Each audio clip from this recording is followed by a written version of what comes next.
कर्म में ईमानदारी का क्या महत्व है, आज हम इसे एक कहानी द्वारा समझेंगे। एक बार की बात है, ब्रह्मा जी के पुत्र नारद मुनि सदैव भ्रमण करते रहते थे। भ्रमण के दौरान सबका हाल समाचार देवताओं को बताते थे।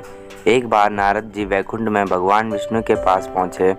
उन्होंने विष्णु को प्रणाम किया, लेकिन कोई उत्तर नहीं मिला तो वे बोले, आज तो लीला बिहारी बहुत व्यस्त नजर आ रहे हैं। उस समय भगवान विष्णु कोई चित्र बना रहे थे, कुछ बोले नहीं। नारद जी ने देखा कि सभी देवता भगवान की दया दृष्टि पाने के लिए खड़े हैं, मगर भगवान विष्णु ने किसी की तरफ ध्यान नहीं दे रहे थे। विष्णु जी के इस व्यवहार से नारद जी दुखी हुए।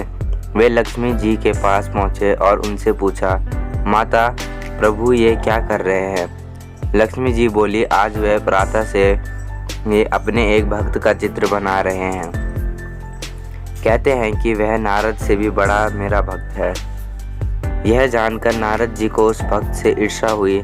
मन में सोचा कि जाकर देखूं कि मुझसे बड़ा भगवान का यह कौन सा भक्त हो गया है। उन्होंने पास जाकर देखा कि विष्णु भगवान दीनहीन एक आदमी का चित्र बनाने में तल्लीन है, जो कर्म से मोचित था। क्रोधित नारद पृथ्वीलोक की ओर चल पड़े। वहां जाकर उन्होंने देखा कि एक स्थान पर मृत पशुओं की दुर्गंध आ रही थी और वहीं मैले कुचले व फटे पुराने कपड़े पहने एक चर्मकार बैठकर चमड़ा साफ कर रहा था।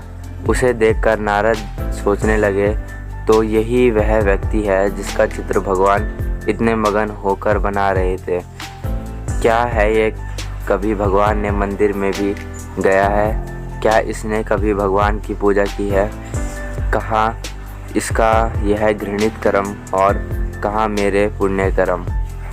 नारद मुनि ने मन ही मन कुपित होकर भगवान विष्णु को शाप देने के लिए हाथ उठाया।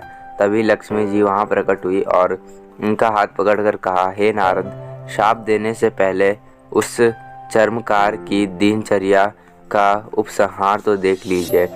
नारद जी ने देखा कि चर्मकार ने चमड़े की गठरी बांधकर हाथ पैर धोए और उस गठरी के सामने हाथ जोड़कर अत्यंत भक्तिभाव के साथ बोला, हे प्रभु, कल भी ऐसे ही भरपूर जीविका देना। यह देखकर नारद जी समझ गए कि वास्तव में अपने निर्धारित कर्मों को ईमानदारी से करना ही प्रभु के प्रति सच्चा भक्ति है। उन्होंने उसे प्रणाम किया और स्वर्ग की ओर चल दिए। इस कहानी से हमें ये सीख मिलती है कि अपने निर्धारित कर्मों को ईमानदारी से करना ही प्रभु के प्रति सच्ची भक्ति है।